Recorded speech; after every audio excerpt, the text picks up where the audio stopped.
ठीक है, परिचय एक बार दे दीजिए। हम लोग नौजवान भारत सभा के कार्यकर्ता हैं, प्रसेन, रमेश और राजकुमार।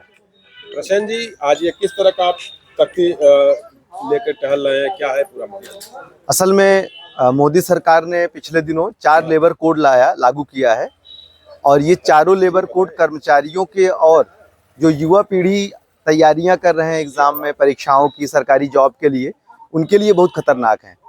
क्योंकि इन चारों कानूनों में पुराने जो 29 श्रम कानून थे, केंद्रीय श्रम कानून थे, उनको खत्म कर दिया गया है। उसमें बहुत सारे हक अधिकार छीन लिए गए हैं। जैसे कि 2-3 चीजों पर अगर बातचीत की जाए तो बहुत मामला साफ हो जाएगा। जैसे कि काम के घंटे का बहुत पुराना आंदोलन रहा है कि 8 घंटे वर्किंग आवर होने चाहिए, और आज की टेक्नोलॉजी जितनी प्रगति की है उसके हिसाब से वर्किंग आवर कम होने चाहिए। लेकिन अभी इस कानून में यह है कि सरकार नोटिफिकेशन जारी करके वर्किंग आवर को 12 घंटे कर सकती है।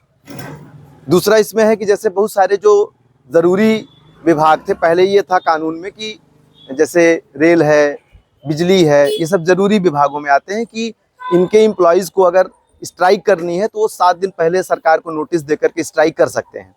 लेकिन अब उसको सारे विभागों के लिए नोटिस देना मस्ट कर दिया है, और वो भी 60 दिन पहले नोटिस देना होगा, 7 दिन नहीं।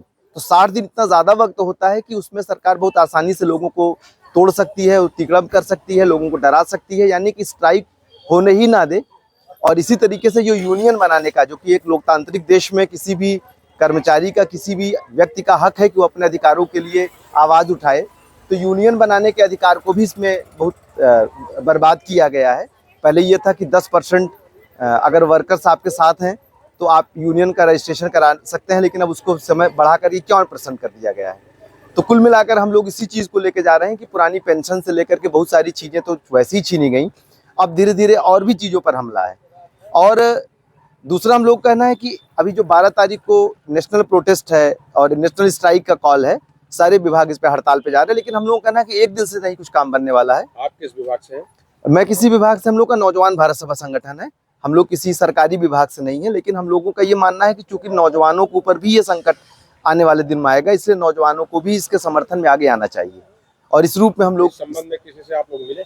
इस संबंध में हम लोग यहाँ पर जितने अधिकारी हैं, शिक्षा अधिकारी हैं, जो अल्पसंख्यक अधिकारी हैं, समाज कल्याण विभाग के अधिकारी हैं, इसके अलावा हम लोग इसके पहले PWD में, रेलवे में, बैंक में, क्या आप लोग जानकारी दे रहे हैं उन लोगों को? हम लोग यही बात कर रहे हैं कि एक तो 12 तारीख को जो हड़ताल का कॉल है उसमें अधिक से अधिक शामिल हों, उसको सफल बनाएं।